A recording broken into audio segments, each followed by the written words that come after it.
Vous savez, à 30 ans, vous ne pouvez plus vous plaindre des mêmes histoires, telles que mon père n'avait pas d'argent, voilà pourquoi nous souffrons. Ma famille était démunie, ma mère n'a pas fait l'école, voilà pourquoi nous nous sommes retrouvés au bas de l'échelle et nous y sommes condamnés.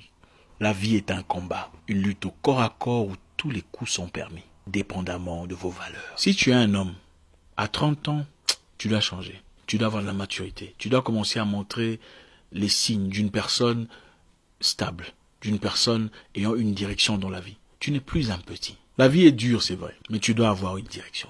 À 30 ans, tu ne peux plus commencer à courir derrière les gens, à faire les mêmes histoires que tu faisais quand tu avais 24 ans, à suivre les mêmes abrutissements, les mêmes vidéos, les mêmes pages qui ne vous apportent rien dans la vie, les mêmes entourages qui ne sont absolument stériles, les mêmes pensées, les mêmes personnes, les mêmes visions, les mêmes bêtises, les mêmes choses.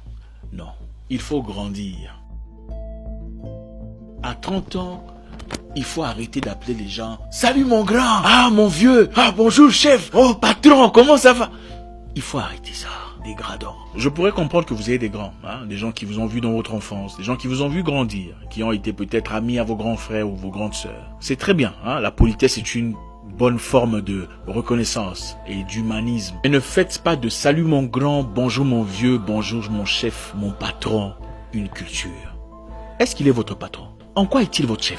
Vous savez, dans ce monde ici, c'est la course. C'est une guerre, une lutte au corps à corps, où tous les coups sont permis, selon vos valeurs. Vous n'êtes pas venu pour accompagner quelqu'un sur Terre. Vous n'êtes pas venu pour être la main d'œuvre de qui que ce soit. Vous êtes là pour faire votre histoire. Et si vous ne vous prenez pas au sérieux, si vous ne pensez pas assez grand pour vous-même, si vous ne réfléchissez pas conformément aux idées, aux valeurs, aux ambitions que vous tenez pour vous-même, quelqu'un vous prendra pour travailler dans son rêve. Quelqu'un vous prendra et vous se servira de vous pour compléter son rêve à lui. À force d'appeler les gens gratuitement patron, chef, boss, mon grand, supérieur, on crée sans le savoir une mentalité de dépendance. Regardez, je ne vous encourage pas à manquer de respect à qui que ce soit. Mais à 30 ans, vous êtes petit. Vous serez grand à quel âge? C'est à quel âge que vous comptez devenir grand? On choisit d'être grand. On choisit de grandir. Il faut prendre soin de votre vie. Prenez charge de votre avenir. Tu as 30 ans en quête d'opportunité. Au lieu de passer ton temps à ne rien faire, habille-toi correctement. Habille-toi comme il se doit. Parfume-toi. Si tu n'as pas de parfum, même le parfum des Chinois, il n'y a pas de problème. Du mélange avec insecticide en distance comme ça. Ça va sentir bon. Ok?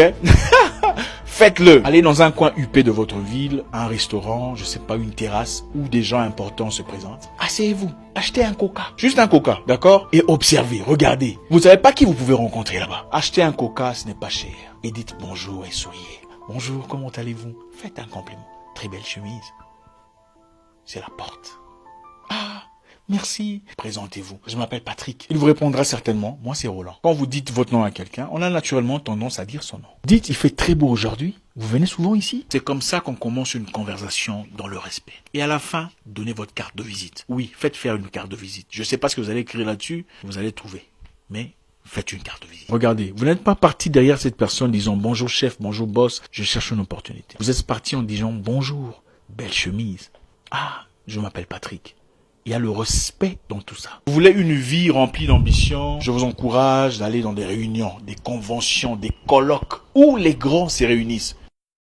Écoutez, je connais un gars là, bourrique, qui est devenu politicien à force de toujours aller derrière les politiciens. Donc finalement, il n'était pas aussi bourrique que ça. Vous êtes beau, vous êtes jolie, une belle femme, un bel homme. Qu'est-ce que vous en faites? Vous n'êtes pas venu accompagner qui que ce soit sur Terre. Vous êtes là pour laisser votre propre marque. Mais aussi longtemps que vous considérez inférieur, inadéquate, vous ne remplirez pas l'office pour lequel le Créateur vous a créé. Vous êtes là pour impacter. Commencez à le faire. Je me souviens à 24 ans, mon père me disait, après lui avoir posé une question très importante sur ma vie à moi, il me dira, Zarko, tu es maître de ta vie.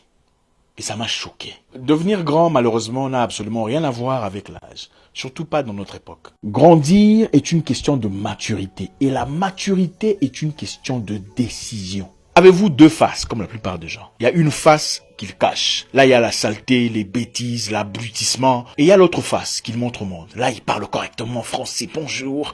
Et ils essaient de raffiner un tout petit peu ce qu'il y a. Vous ne pouvez pas avoir deux faces. On a une fois reçu un message sur Facebook venant d'une femme, une proposition qui me semblait pas mal. Alors on a décidé d'aller jeter un coup d'œil sur son profil. Question de nous accoutumer un tout petit peu à l'environnement. Sur sa page principale, on pouvait voir quelques photos d'elle, légèrement habillée, Une photo spécifique où elle disait « Regardez mes points de beauté, j'en ai beaucoup ». Et il s'agissait de ses cuisses. Okay, elle montrait des points de beauté sur ses cuisses. Et on a regardé la photo de profil qui disait « Ça sort comme ça sort ». Sa proposition était bonne, certes.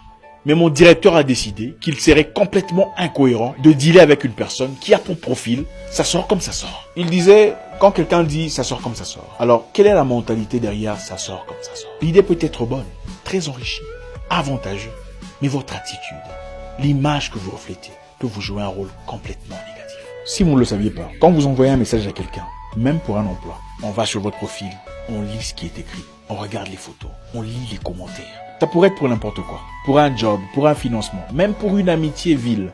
Les gens vont sur votre profil, lisent le commentaire, regardent comment vous répondez, quelles sont les choses que vous sortez de votre bouche, pour essayer d'établir un tout petit peu le rapport entre vous. Est-ce que vous êtes vraiment? Faites attention à ce que vous partagez. Cela peut vous causer préjudice comme jamais dans votre vie. On choisit de grandir et d'arrêter de blâmer Dieu pour sa situation de vie.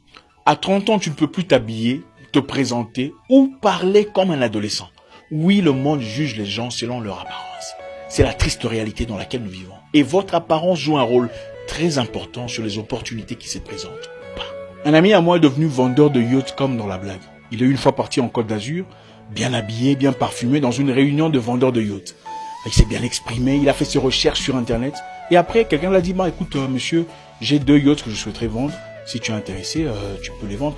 Et c'est à partir de là qu'il a commencé à côtoyer les gars, les millionnaires, les milliardaires, les vendeurs de yachts.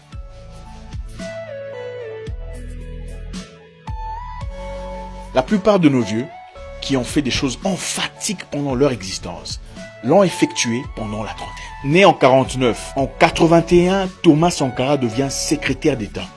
Donc il avait 32 ans. Et à 33 ans, il devient président de la République. Pendant que nous, la jeunesse d'aujourd'hui, qu'est-ce que nous faisons?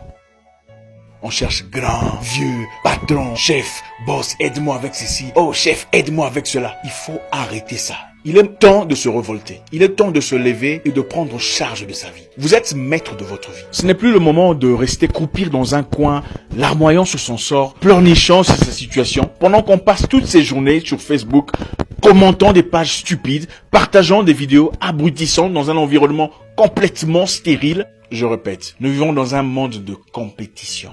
À 30 ans, ce qui se passe dans la vie des gens, ce n'est pas votre problème. Concentrez-vous sur vous, votre avenir, vos finances, votre foyer, votre bonheur, votre vie. Allez là où il y a les grands, présentez-vous. Parlez avec aisance et présence. Si quelqu'un vous boude ou que vous avez l'impression qu'on vous boude, faites-lui un compliment sur sa chemise ou ses chaussures. Croyez-moi, vous allez tout désamorcer. Les humains adorent les compliments, surtout nous les noirs. Même la personne la plus hostile à votre égard, faites-lui un compliment et il devient votre fanatique. La vie est un combat, une lutte au corps à corps, où tous les coups sont permis, selon vos valeurs.